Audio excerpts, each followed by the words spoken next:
I wanted to make a tutorial that was specifically about how you can create a storied book from stories that are part of a group. And it really is very straightforward and easy, just like you would be creating any other book and adding stories. It's pretty much the same process. So let me walk you through it.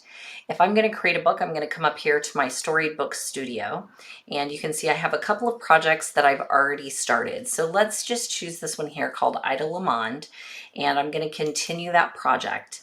Now, I already have 5 stories, and one thing that you'll notice when you add stories that are from a group, there may be other contributors. So people that have added stories to your group, when you add their group stories into your book, then you'll have other contributors showing up. So how do I add those stories from groups? So I'm going to come over here to the blue Add Story button, and I'm going to click on that. And you'll see I have 3 options. I can tell a new story, add from my stories, but I'm going to focus on this one here, add stories from my groups. So I'm going to click on that. And these are the stories that are part of my groups. So that means these are stories either I have added or people in my groups have added. And you can see the list here. There's not very many because this is just a demo account, but I have several stories. I've got a couple already selected. But you'll also notice one of our filter options that I really like here is this group one.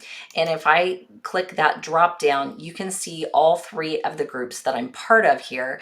And I could say, just show me stories that are part of the Bollinger Brood group. So then it's going to just limit the stories that I can see to that particular group, or I can do all of my groups. I can choose what I want to do.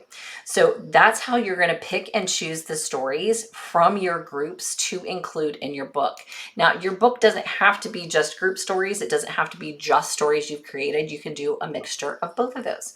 So that is just a quick and easy way to add group stories to a storybook. Have lots of fun in the storytelling adventure.